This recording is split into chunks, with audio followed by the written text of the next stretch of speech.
Livro, Os Crimes ABC. Autora, Agatha Christie. Capítulo 15. Carmichael Clark. Houston, que se localiza entre Bridgeton, de um lado, e Pygton e Torquay, do outro, ocupa um trecho que fica a meio caminho da curva de Torbay. Até uns 10 anos atrás, era simplesmente uma extensão de campos de golfe, e atrás deles, uma área verdejante do campo ia dar no mar. Havia ali então apenas uma fazenda ou duas marcando a presença humana naquelas paragens. Mas nos últimos anos ocorrerá um surto de construções entre Houston e Pygton, e a zona costeira estava agora ocupada por pequenas casas, novas estradas, etc. O Sr. Carmichael Clark adquirira um sítio de razoável extensão, de onde se tinha uma visão contínua do mar. A casa fora construída em estilo moderno, um retângulo branco que não desagradava a quem via. Afora as duas grandes galerias que abrigavam a coleção de arte chinesa. O resto da casa não era amplo. Nossa chegada ali ocorreu por volta das 8 da manhã. Um agente da polícia local nos receberá na estação e nos colocará a par da situação. Segundo fomos informados, o Sr. Carmichael Clark costumava dar um passeio toda noite após o jantar. Quando a polícia telefonou pouco após as 11 da noite, soube que o dono da casa não voltará. Já que seu passeio habitual sempre seguia o mesmo caminho, não levou tempo para que um investigador descobrisse o cadáver. A morte fora ocasionada por um violento golpe desferido com algum objeto pesado no crânio da vítima. Um ABC aberto fora colocado, virado para baixo sobre o cadáver. Apresentamo-nos em Combeside, assim era chamada a casa, por volta das 8 horas. A porta foi aberta por um mordomo idoso cujas mãos trêmulas e fisionomia conturbada demonstravam o quanto aquela morte trágica o afetara. Bom dia, Deveril, disse o policial. Bom dia, Sr. Wells. Estes senhores vieram de Londres, Deveril. Por aqui, cavalheiros, e levou-nos a uma sala de jantar comprida, onde o desjejum ia ser servido. Vou chamar o Sr. Franklin. 2 minutos depois, um homem corpulento, com o rosto queimado de sol, entrou na sala. Era Franklin Clark, único irmão do morto. Tinha as maneiras desinibidas e corretas de um homem acostumado a enfrentar contratempos. Bom dia, senhores. O inspetor Wells fez as apresentações. Este é o inspetor Crome, da CID Sr. Hercule Poirot, e o capitão Aiter Hastings, retifiquei friamente. Franklin Clark apertou a mão de cada um de nós, e esse gesto se fez acompanhar de um olhar penetrante. Aceitem comer alguma coisa, ele disse. Podemos tratar do assunto enquanto comemos. Todos concordaram, e logo estávamos apreciando excelentes ovos, bacon e café. Agora vamos ao caso, disse Franklin Clark. O inspetor Wells já me deu uma breve ideia do que ocorre, embora eu deva dizer-lhe que essa história é uma das mais extravagantes que já ouvi. Devo acreditar realmente, inspetor Crome, que meu pobre irmão foi vítima de um maníaco homicida, que esse já é o 3º assassinato cometido e que em todos eles um guia ABC foi colocado junto ao cadáver. Foi o que ocorreu de fato, Sr. Clark. Mas por quê? Que benefício material poderia advir de um crime assim, mesmo tratando-se da imaginação mais doentia? Poirot assentiu com um gesto de cabeça. Foi direto ao âmago da questão, Sr. Franklin. Não é muito adequado procurar motivos nessa fase dos acontecimentos, Sr. Clark, disse o inspetor Crome. É assunto para um psiquiatra, embora eu confesse ter uma certa experiência de crimes cometidos por lunáticos e saiba que seus motivos são comumente descabidos. Há um evidente desejo de autoafirmação dessas personalidades doentias, procurando chocar a opinião pública. Na realidade tornar-se alguém ao invés de ser um anônimo. Concorda com isso, Sr. Poirot? Clark parecia não acreditar no que ouvirá. O apelo feito ao mais velho do grupo ali presente não foi do agrado do inspetor Crome, que franziu a testa. Perfeitamente, replicou meu amigo. Seja como for, um homem desses não demorará a ser descoberto, disse Clark com ar pensativo. Você acredita? Mas essas pessoas são muito astutas.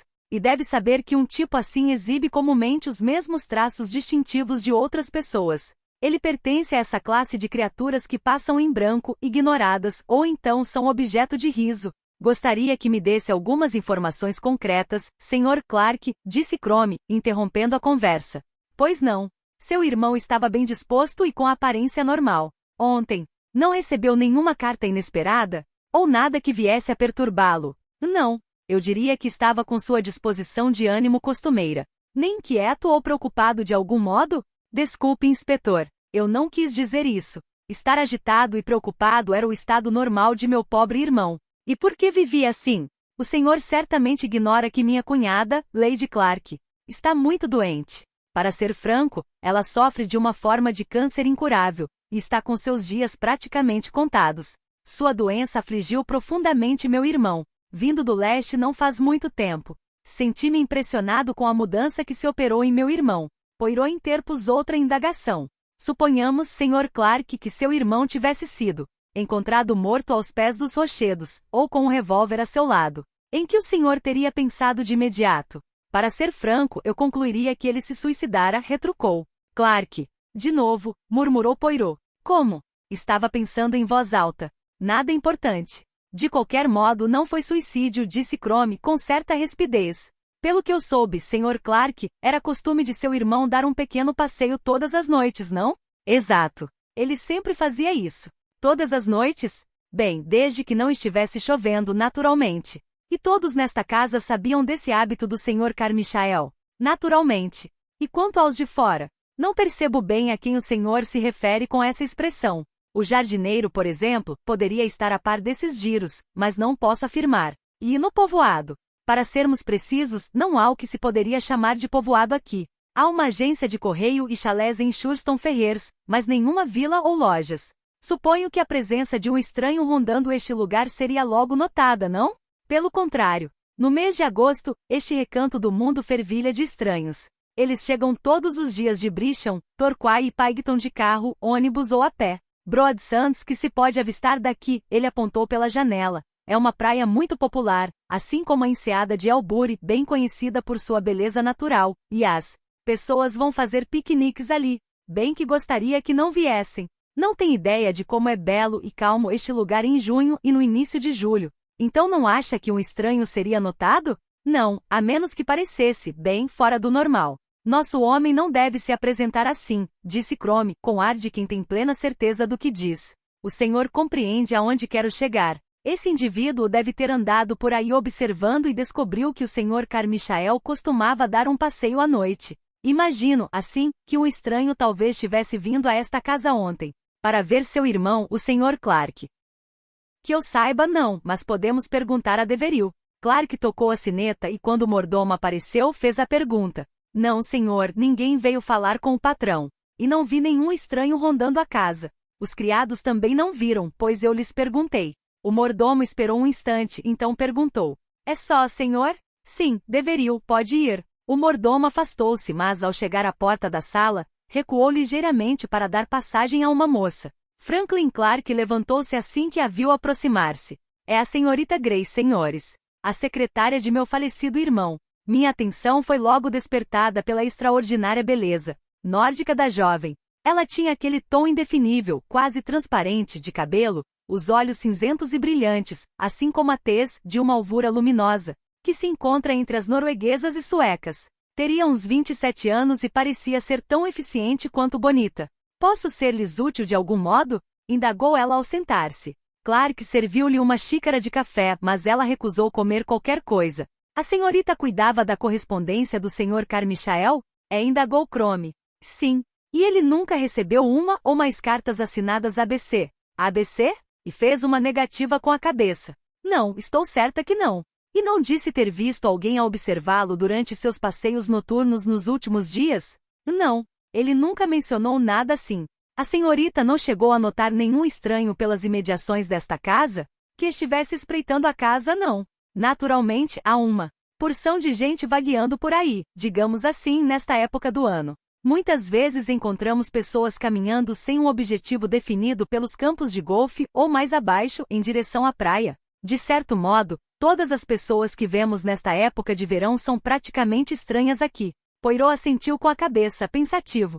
O inspetor Crome pediu que lhe indicassem o trecho percorrido pelo Sr. Carmichael em seu passeio noturno. Franklin Clark mostrou o caminho através da porta envidraçada. A senhorita Gray acompanhou-nos. Ela e eu caminhávamos um pouco atrás dos demais. Então observei. Deve ter sido um choque muito grande para a senhorita.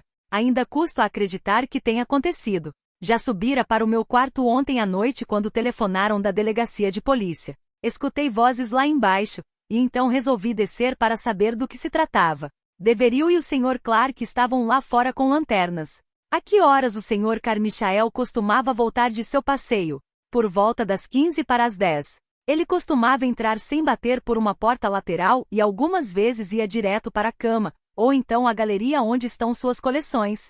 Eis porque se a polícia não se comunicasse conosco, sua ausência não seria notada senão quando fossem despertá-lo esta manhã. Certamente foi um grande golpe para a esposa dele, não? Lady Clark está sob a ação de morfina há algum tempo. Acho que se encontra num estado de atordoamento que não lhe permite perceber bem o que ocorre à sua volta. Já cruzávamos o portão do jardim, seguindo na direção dos campos de golfe. Atravessando uma das extremidades daqueles terrenos, ultrapassamos depois uma cerca encontrando-nos então numa vereda meio íngreme e sinuosa. Isto aqui leva, mais abaixo, à enseada de Albury, explicou Clark. Mas há 2 anos construíram uma nova estrada que parte da via principal até Broadsands e daí a Albury. Assim, este caminho agora ficou praticamente abandonado. Descemos a vereda alcantilada. No final seguia-se uma trilha por entre sarças e fetos que descia para o mar. De repente vimos-nos num ressalto relvoso de onde se descortinava o mar e uma praia de pedras brancas brilhantes. Em toda a volta viam-se árvores com ramagens verde escuras que pareciam inclinar-se para o mar. Era um cenário encantador, branco, verde intenso e azul safira. Que beleza! Exclamei. Não é mesmo? Por que as pessoas viajam até a Riviera quando tem isto aqui? Já viajei muito pelo mundo em minha mocidade, e Deus é testemunha, nunca vi coisa tão bela. Então, como que envergonhado por seu arrebatamento, Clark disse num tom mais formal. Esse era o trajeto habitual de meu irmão em seus giros noturnos. Ele vinha até aqui, então retornava à trilha e dobrando à direita em vez de à esquerda, passava pela fazenda e dirigia-se para casa através dos campos de golfe. Retomamos o caminho de volta até chegarmos perto de um trecho próximo à cerca viva, a meio caminho do campo onde o cadáver fora encontrado. Crome fez um sinal com a cabeça dizendo: foi bastante fácil. Nosso homem ficou parado aqui na sombra. Seu irmão não deve ter percebido nada até receber o golpe na cabeça. A jovem secretária ao meu lado sentiu um leve estremecimento. Franklin Clark disse então: coragem, Tora. Sei que foi algo brutal, mas nada se ganha fugindo à realidade. Tora Gray. O nome lhe assentava bem, pensei. Chegamos de volta à casa para onde o corpo do Sr. Carmichael fora levado após ser fotografado.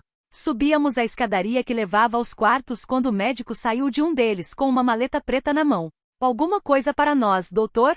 Perguntou Clark. O médico balançou a cabeça. Um caso realmente simples. Detalhes técnicos eu os reservo para o inquérito. Seja como for, ele não chegou a sofrer. A morte deve ter sido instantânea. Já se afastava quando disse: devo ver agora Lady Clark. Uma enfermeira do hospital apareceu no corredor e o médico foi a seu encontro. Entramos no aposento do qual o médico saíra pouco antes, mas eu me apressei em sair dali. Notara que Tora Gray ainda estava no alto da escadaria. Ela tinha uma expressão meio assustada, e eu me acerquei, indagando. Senhorita Gray, fiz uma breve pausa antes de concluir. Está assim por causa do que aconteceu? Tora me fitou antes de responder. Estava pensando no D. O no D? Olhei para ela intrigado. Sim. O próximo crime. Algo deve ser feito. Isso tem que ser impedido.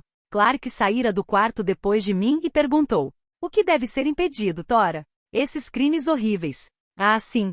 Ela contraiu os lábios num ricto agressivo. Desejo ter uma conversa qualquer dia desses com o Sr. Poirot. Esse Crome é dos bons? Lançava as palavras no ar de modo inesperado. Retruquei que Crome era tido como um policial muito hábil. Minha entonação de voz não soou com a veemência que se poderia esperar. Ele tem uns modos muito ostensivos, disse Clark. Tem um ar de quem sabe tudo. E o que deve saber afinal? Nada, como até agora pude observar. Ficou em silêncio por 1 minuto ou 2 e então disse: o Sr. Poirot sim, é o homem que merece minha confiança. Tenho um plano.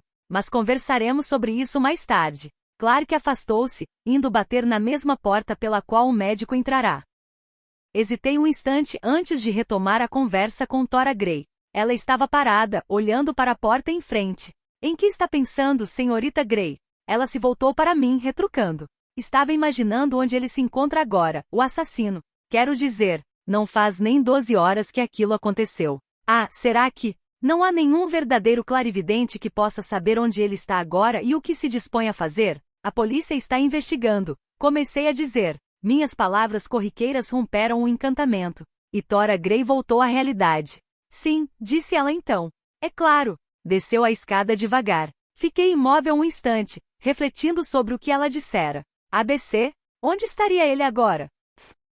Capítulo 16. Não faz parte da narrativa pessoal do Capitão Hastings. O Sr. Alexander Bonaparte Cust saiu com outras pessoas que tinham ido ao Torquay Palladium, onde estava sendo exibido o emocionante filme Note a Sparrow. Piscou um pouco assim que seus olhos se reencontraram com a claridade forte do sol da tarde e olhou com atenção à sua volta, com aquele ar de cão perdido que lhe era peculiar. Pensou então em voz alta: isso me dá uma ideia. Pequenos jornaleiros passavam, anunciando as últimas notícias. Crime de um maníaco em Shurston. Carregavam cartazes onde se lia: assassinato de Shurston. Últimas notícias.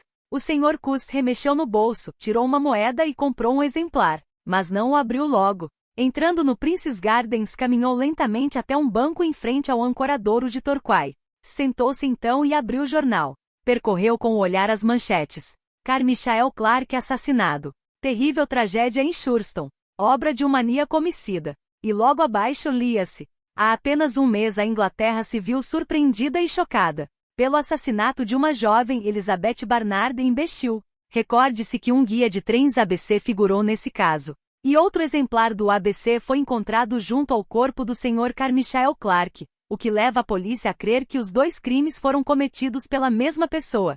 Será possível que o maníaco homicida esteja rondando os nossos balneários? Um jovem de calças de flanela e camisa azul brilhante sentou-se ao lado do Sr. Cust, comentando: que coisa sórdida! O Sr. Cust, tirado de sua abstração, murmurou: ah, sim, muito. Suas mãos, como o rapaz pôde notar, tremiam tanto que ele mal conseguia manter o jornal na posição correta. Você nunca sabe quando está diante de um desses malucos, disse o moço da camisa azul muito falante. Nem sempre dão a pinta do que são. Muitas vezes parecem exatamente iguais a você ou a mim. Acho que sim, disse Cust. E um fato, amigo.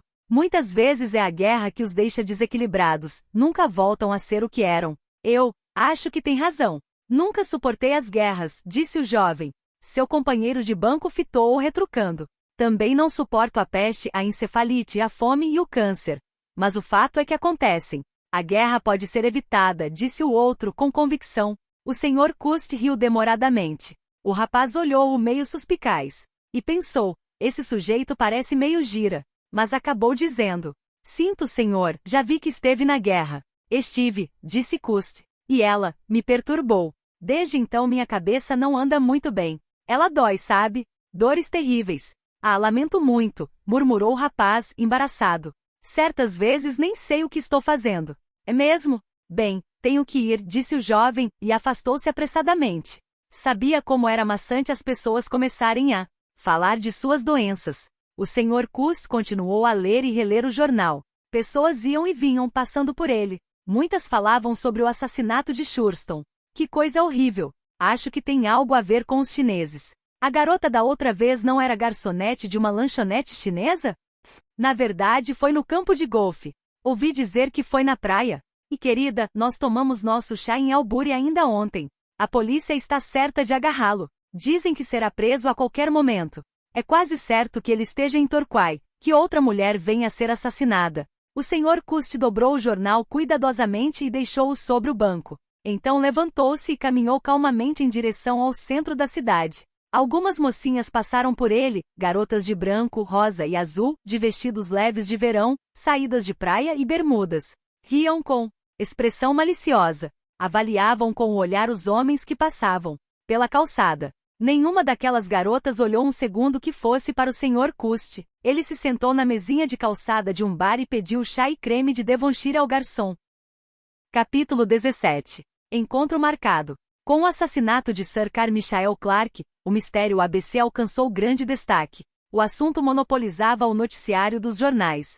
Todas as espécies de pistas eram apontadas como já tendo sido descobertas pela polícia. Prisões eram anunciadas para qualquer momento. Fotografias de pessoas ou lugares remotamente relacionados com o crime eram publicadas. Quem pudesse dar quaisquer informações era logo entrevistado. O assunto também era comentado no parlamento. O crime de Andover passará agora a ser relacionado com os outros dois. A Scotland Yard acreditava que essa onda publicitária era a melhor arma para agarrar o assassino. A população da Grã-Bretanha transformava-se, assim, num exército de detetives amadores. Os editores do Daily Flickr tiveram um rasgo de inspiração ao apelar para este alerta. Ele pode estar em sua cidade. Poirot naturalmente estava na ordem do dia. As cartas desafio que receberá foram publicadas e fotografadas. Ele foi criticado indiscriminadamente por não ter evitado os crimes, e defendido sob a alegação de estar prestes a identificar o assassino. Os repórteres o assediavam sem cessar para entrevistas.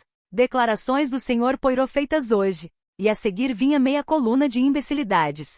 O Sr. Poirot faz um sombrio balanço da situação. O Sr. Poirot, às vésperas de solucionar o caso, o capitão Hastings, grande amigo de Poirot, fala ao nosso enviado especial. Poirot, exclamei, exasperado. Por favor, acredite em mim. Eu nunca disse nada do que está escrito aí. Meu amigo retrucou em tom cordial, acalmando-me. Eu sei, Hastings, eu sei. Há um abismo incrível entre a palavra falada e a escrita. Há uma maneira de alterar as frases que deforma completamente o significado original das palavras. Não gostaria que você pensasse que eu disse essas.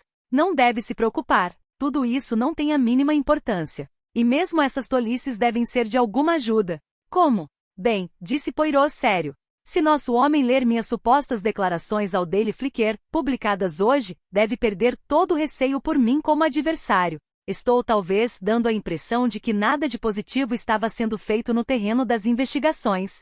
Pelo contrário, a Scotland Yard e a polícia local de várias comarcas mostravam-se infatigáveis ao seguirem as mínimas pistas. Hotéis, pessoas que dirigiam pensões ou alugavam quartos, todos os que se incluíam num amplo raio de ação do possível criminoso eram interrogados exaustivamente. Centenas de histórias, fruto da imaginação de pessoas que tinham visto um homem de ar muito esquisito e revirando os olhos, ou observado um indivíduo de um rosto sinistro movendo-se furtivamente, eram investigadas nos mínimos detalhes. Nenhuma informação, por mais vaga que fosse, era ignorada. Trens, ônibus, caminhões, motoristas, porteiros, chefes de estação ferroviária, donos de livrarias, tudo era motivo para uma infatigável série de perguntas e verificações. Algumas pessoas, pelo menos, foram detidas e interrogadas até que pudessem convencer a polícia sobre o que haviam feito realmente na noite do crime. O resultado dessas investigações não foi de todo inútil. Certas informações deram o que pensar e foram anotadas como possivelmente úteis, mas sem uma prova posterior não levavam a nada. Se por um lado Crome e seus colegas se mostravam infatigáveis, por outro, Poirot me parecia estranhamente passivo. E sobre isso não deixávamos de discutir. Mas o que gostaria que eu fizesse, meu amigo? A polícia sabe, melhor do que eu, cuidar desses interrogatórios de rotina. Você, sempre querendo me ver farejando aqui e ali como um perdigueiro. E assim você fica em casa sentado como um homem sensato. Minha força, Hastings, está em meu cérebro, não em meus pés.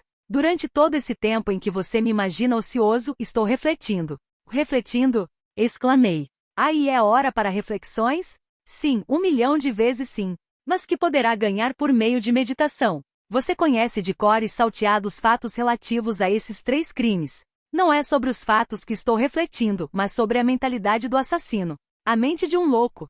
Precisamente. E portanto não pode ser apreendida num minuto. Quando eu souber como o criminoso é, aí serei capaz de descobrir a sua identidade. E nesse tempo todo venho aprendendo. Sempre um pouco mais. Por ocasião do crime de Andover, o que sabíamos do assassino? Praticamente nada. E após o crime de Bechil? Um pouco mais.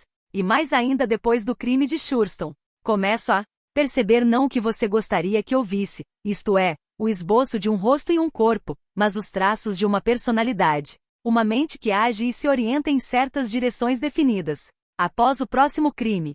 Poirot. Mas, sim, Hastings, penso que é quase certa a ocorrência de um novo crime. Um bocado de coisas depende de sorte. Até agora, nosso desconhecido tem sido feliz, mas dessa vez a sorte pode abandoná-lo, porém, de qualquer modo, após um outro crime já deveremos saber, muito mais. O crime é terrivelmente revelador. Você pode testar e diversificar seus métodos como quiser, também seus gostos, hábitos, atitude intelectual, mas sua alma é revelada por suas ações. Existem indicações confusas algumas vezes, tem-se a impressão de 2 inteligências em ação. Mas cedo o esboço se tornará claro, eu sei. Quem é ele? Não, Hastings, eu não posso saber seu nome e endereço. Eu posso, isto sim, saber que tipo de homem ele é. E então? E agora vou à pesca. Como eu o olhasse meio intrigado, ele comentou. Como sabe, Hastings, um bom pescador sabe exatamente que tipo de isca deve oferecer a cada peixe. Devo escolher o tipo correto de isca. E então, você está pior do que o arrogante Chrome, com seu eterno, oh sim, bem, e então nós devemos pegar a isca e o anzol e esticar a linha. Nesse meio tempo pessoas estarão morrendo aqui e ali. 3 pessoas morreram. E o que representa isso quando cerca de 120 perdem a vida em acidentes rodoviários? Isso é inteiramente diferente. Para quem morre nas estradas é praticamente a mesma coisa. Para os outros parentes e amigos, aí sim, há uma diferença, mas algo pelo menos me alegra neste caso. Então ouçamos o que tem a me dizer de novo sobre a natureza da alegria. Inútil ser tão sarcástico. O que me alegra é o fato de não haver nenhuma sombra de culpa afligindo algum inocente. Não será isso pior? Não, 1000 vezes não. Não há nada tão terrível como viver num clima de suspeição, notar que o vigiam e perceber que o afeto dos outros se transforma em medo. Nada é tão desagradável como suspeitar dos que lhes são mais íntimos e mais afeiçoados. É como um veneno, um miasma. Não, pelo menos esse envenenamento da vida de um inocente, nós não encontramos no caso ABC. Logo você estará desculpando esse homem. Observei mordazmente. E por que não? Ele pode se acreditar inteiramente justificado. E nós também poderemos terminar simpatizando com seu ponto de vista. Essa é demais, Poirot. Ah, eu escandalizei você. Primeiro com a minha passividade. E agora com minhas opiniões. Movi a cabeça sem replicar. Para mim tanto faz, disse Poirot após breve pausa. Tenho um plano que deve agradar a você, já que é ativo e não contemplativo. Também deve incluir um bocado de conversa e praticamente nenhuma reflexão. Não gostei muito de seu tom de voz, indaguei, cauteloso. E qual é esse plano? Extrair dos amigos, parentes e criados das vítimas tudo o que saibam. Suspeita então que estejam ocultando os fatos? Não de modo intencional, mas contar alguma coisa que se conhece sempre implica uma seleção. Se eu lhe disser, conte-me o que fez ontem, você talvez responda assim, eu me levantei às 9, fiz o desjejum meia hora depois, constante de ovos com presunto e café, fui ao clube, etc. E talvez não inclua outros detalhes como, quebrei uma unha e tive que apará-la. Pedi água morna para me barbear. Derramei um pouco de café sobre a toalha da mesa, ou escovei meu chapéu antes de colocá-lo na cabeça. Não se pode numerar tudo. Portanto, faça uma seleção. Por ocasião de um crime, as pessoas escolhem aquelas informações que elas pensam ser importantes. Mas com muita frequência se enganam.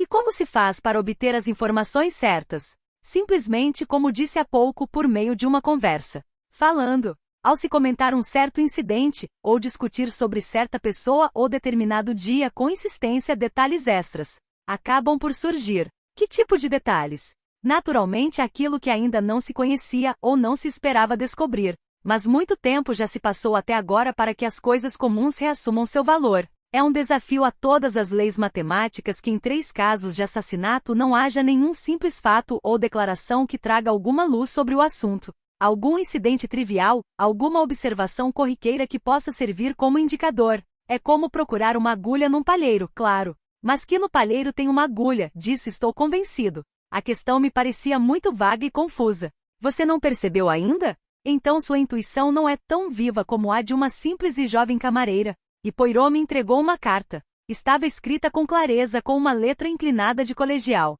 Caro senhor, espero que me perdoe por tomar a liberdade de lhe escrever esta. Estive pensando um bocado desde que aconteceram esses 2 terríveis crimes, como o ocorrido com minha pobre tia. Parece que estamos todos no mesmo barco devido ao que aconteceu. Vi nos jornais o retrato daquela moça, a que é, eu penso, irmã da jovem assassinada em Bexhill. Me atrevi então a escrever para ela e lhe contar que viria para Londres a fim de arrumar emprego. Perguntei se poderia me encontrar com ela ou sua mãe, pois, como escrevi na carta, 2 cabeças pensam melhor que uma só, e não desejo recompensas. Somente descobrir quem é essa criatura diabólica. E talvez chegássemos a um melhor resultado se pudéssemos dizer uma à outra o que sabemos sobre o assunto. A jovem senhorita me respondeu muito gentilmente que levava uma vida muito ocupada trabalhando num escritório e morando numa pensão de estudantes, mas sugeriu que eu escrevesse para o senhor. Disse também que estava pensando no mesmo que eu, que nós tínhamos a mesma preocupação e devíamos permanecer em contato.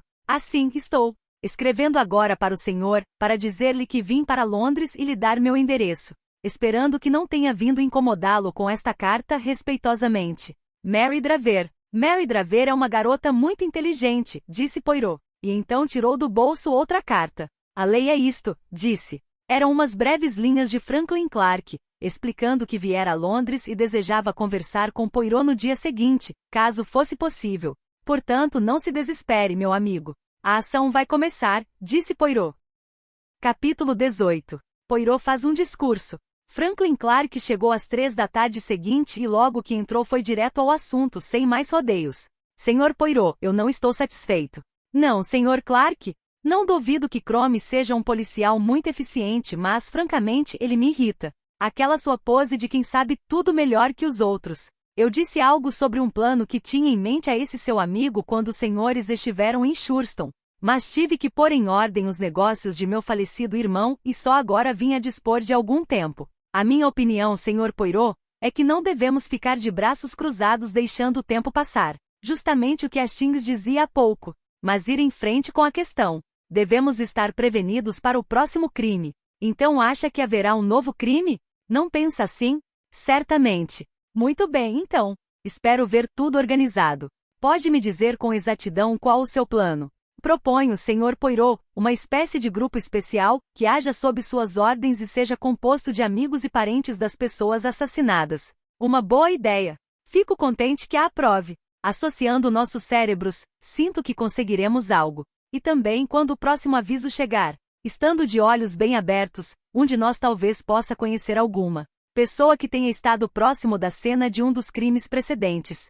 Percebo o alcance de sua ideia e a aprovo, mas deve-se lembrar, Sr. Clarke, de que os parentes e amigos das outras vítimas não pertencem ao seu meio social.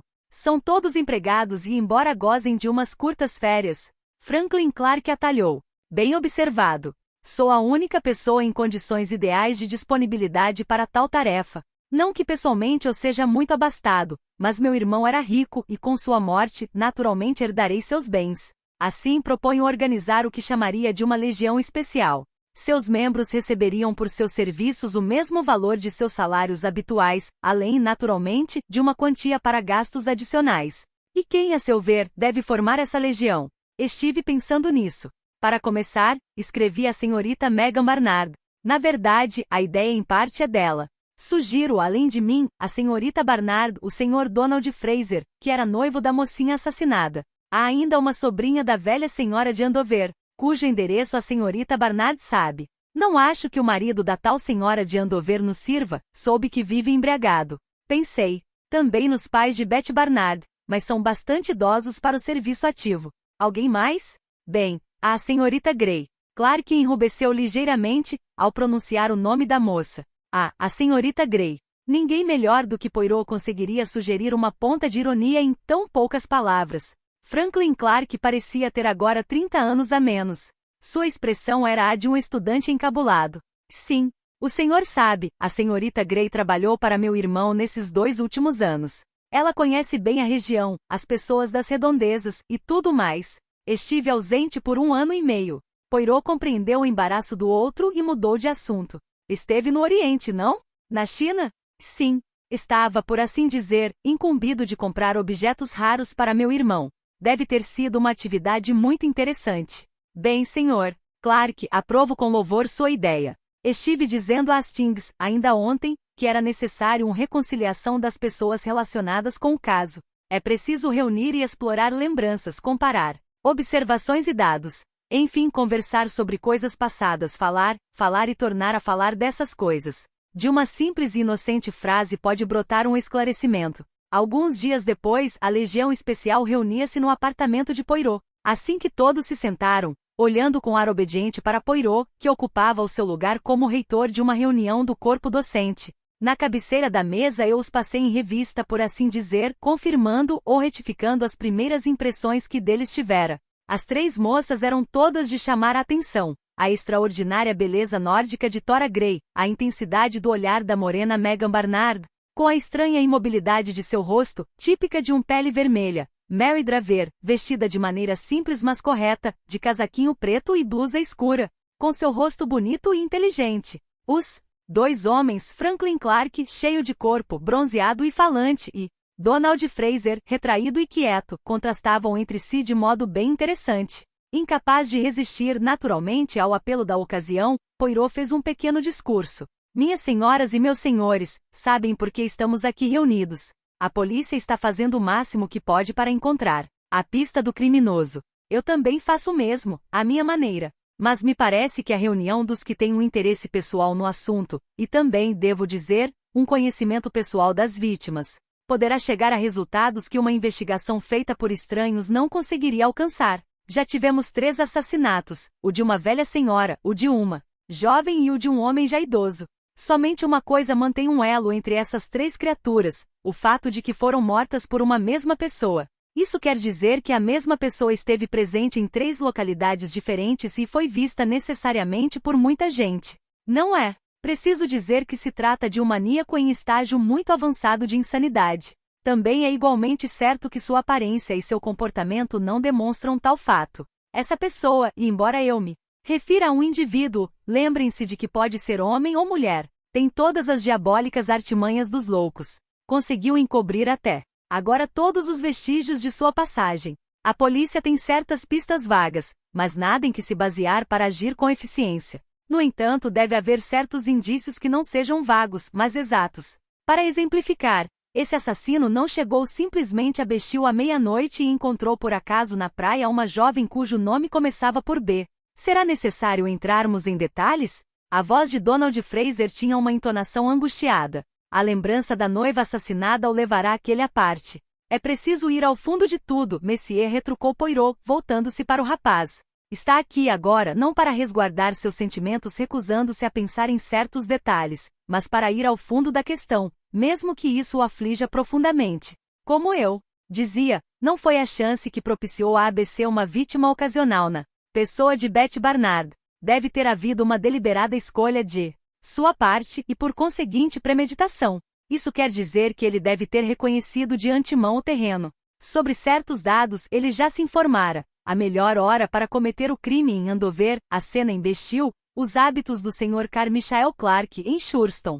Pessoalmente recuso-me a admitir que não haja alguma pista, nem o mínimo indício, que possa nos ajudar a determinar sua identidade. Pressuponho que um de vocês, ou talvez todos, saibam alguma coisa que pensam não saber. Assim, mais cedo ou mais tarde, estando sempre em contato uns com os outros, algo deve vir à tona, adquirindo um significado até então não imaginado. É como um quebra-cabeça. Cada um de vocês deve ter um fragmento aparentemente sem sentido, que não encaixa, mas que ao ser reunido a outros, mostrará uma parte definida da figura a ser armada. E palavras apenas, disse Megan Barnard. Como? Poirot olhou-a interrogativamente.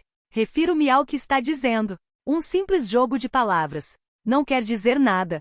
Ela se expressava com aquela mesma espécie de veemência quase desesperada que eu já associara à sua personalidade.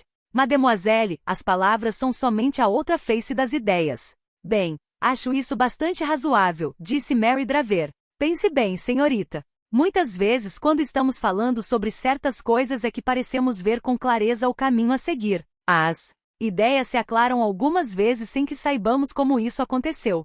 Conversar nos leva a um bocado de coisas, de um modo ou de outro. Se em boca fechada não entra mosca, é para conversar que estamos aqui, disse Franklin Clark.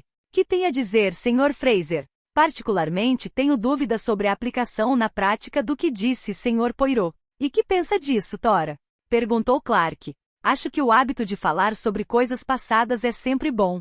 Suponhamos, sugeriu Poirot, que vocês todos repassem suas próprias lembranças de horas antes do crime. Talvez possamos começar pelo Sr. Clark.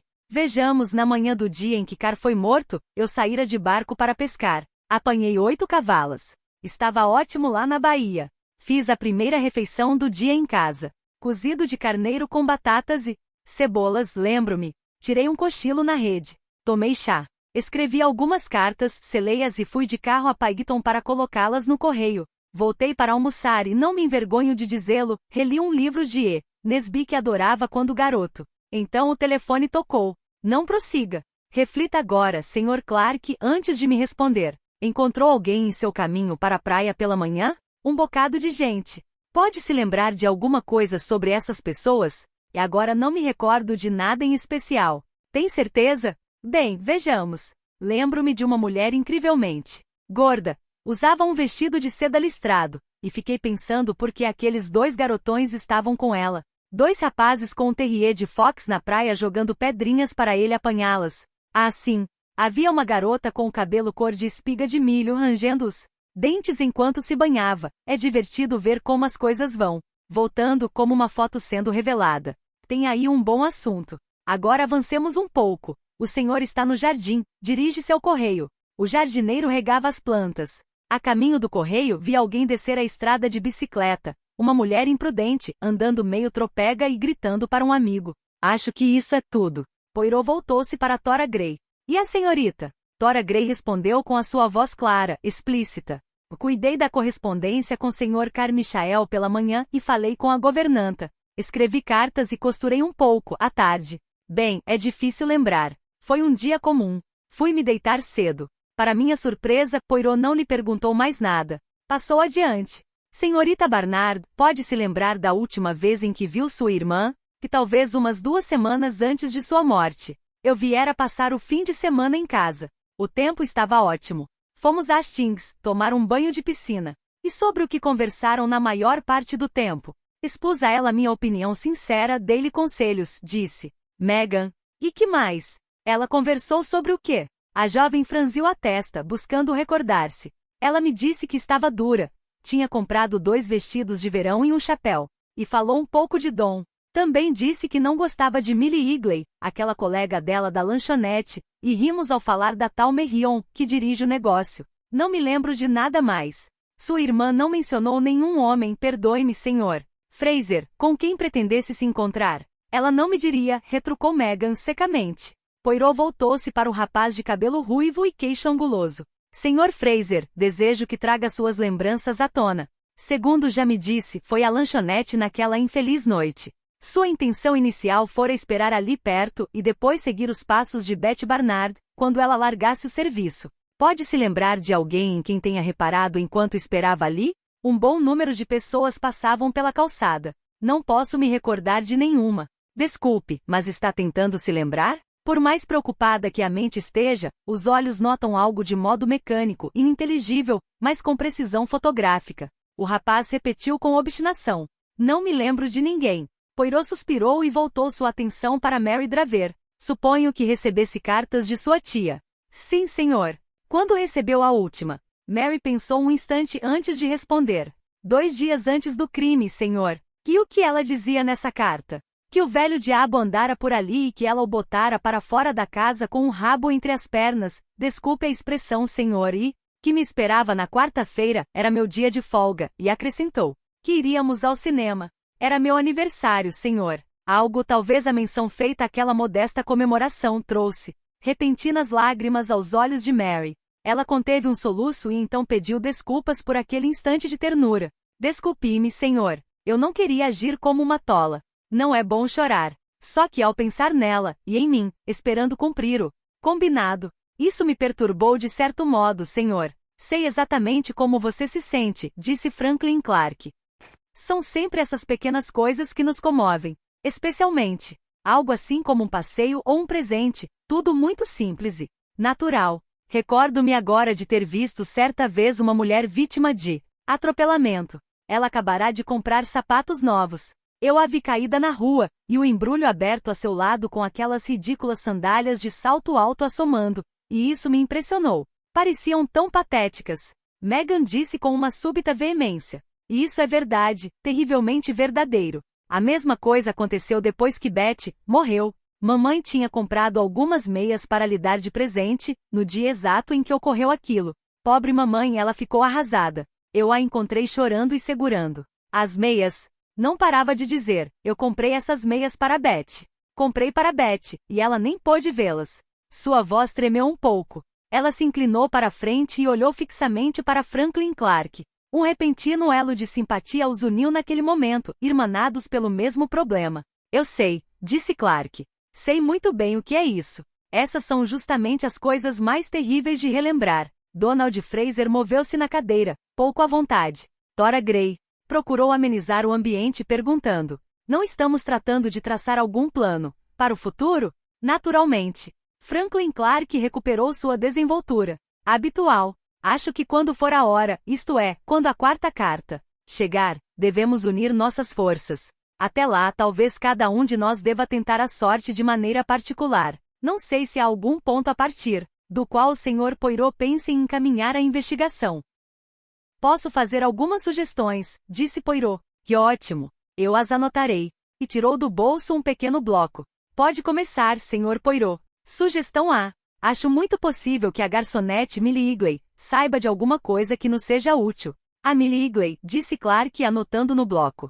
Sugiro duas maneiras de abordá-la. A senhorita Barnard poderá tentar o que chamarei de contato ofensivo. Devo imaginar que acha isso próprio de meu estilo? Indagou Meghan secamente. Provoque uma discussão com a jovem, diga que sabe que ela antipatizava com sua irmã, e que esta lhe confidenciou tudo sobre sua vida. Se não me engano, isso deverá provocar sua irritação. Ela lhe dirá então o que pensava realmente de sua irmã, e alguma informação útil poderá vir à tona. E o segundo método de aproximação? Posso sugerir, Sr. Fraser, que se mostre aparentemente interessado na garota? Isso é necessário? Não, não é necessário. Trata-se apenas de uma possível forma de sondagem. Posso dar minha colaboração? Perguntou Franklin.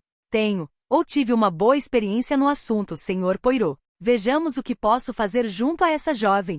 Você teve tempo e oportunidade para se dedicar a isso, observou Tora Grey, com evidente mordacidade. O rosto de Clark tornou-se um pouco pálido. Sim, disse então. Tive. Ainda assim, não acho que haja muito para você fazer ali no momento, disse Poirot. Millie Grey agora é a mais indicada. Mas compreenda, Sr. Poirot, saia de Devon de vez. Não entendo. A senhorita Grey, muito gentilmente, resolveu ficar para me ajudar a pôr em ordem as coisas, disse Clark. Mas, naturalmente, ela prefere um emprego em Londres. Poirot dirigiu a ambos um olhar penetrante. E perguntou, como está a viúva de Sir Carmichael? Pude notar certa palidez no sugestivo rosto de Tora Grey e o tom evasivo da resposta de Clark. Nada bem. A propósito, Sr. Poirot, será que ao passar por Devon não poderia visitá-la? Ela expressou desejo de vê-lo, como me disse antes que eu viesse a Londres. Claro que passa às vezes 2 dias sem poder receber visitas, mas, se quiser arriscar, as despesas de viagem ficam por minha conta, obviamente. Certamente que irei, Sr. Clark. Digamos, depois de amanhã, está bem? Que ótimo! Avisarei a enfermeira para preparar o terreno. Quanto a você, minha jovem, disse Poirot, voltando-se para Mary. Acho que poderá fazer um bom trabalho em Andover. Tente uma aproximação junto às crianças. Crianças. Sim, não costumam conversar de imediato com estranhos. Mas você é bem conhecida na rua onde sua tia morou. Há um bom número de crianças que brincam por ali. Podem ter notado quem entrava e saía da loja de sua tia. E quanto à senhorita Grey e a mim? Perguntou Clark. Isto é, se eu não for destacado para Bexil. Sr. Poirot, disse Tora Grey. Qual era o endereço postal da terceira carta? Putney, mademoiselle. SW15 Putney, é isso, não? Murmurou ela pensativa. Chega a surpreender que nos jornais tenha saído impresso corretamente. Tal detalhe parece indicar que ABC seja londrino. Em face disso, sim. Alguém deve ser capaz de detê-lo, disse Clark. Sr. Poirot, o que aconteceria se eu mandasse publicar um anúncio mais ou menos? Assim, ABC urgente. HP está na sua pista. Uma nota de 100 pelo meu silêncio. XYZ. O texto está um pouco rudimentar, é claro, mas serve para lhe dar uma ideia. Poderia dar certo. Sim, é uma possibilidade. Talvez o induzisse a se mostrar e me procurar. Acho que é muito perigoso e tolo, disse Tora Grey meio ríspida. Que acha disso, Sr. Poirot? Não valerá a pena arriscar. Penso que a ABC é bastante esperto para não responder a esse anúncio.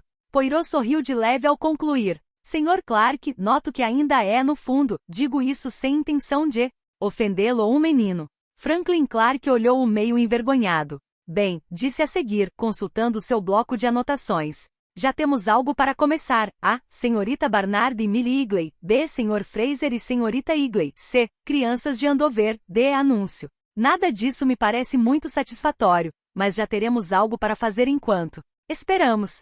Ele se despediu, e poucos minutos depois o encontro estava terminado. Gostou do vídeo? Se sim, deixe seu gostei, se inscreva no canal. E até o próximo vídeo.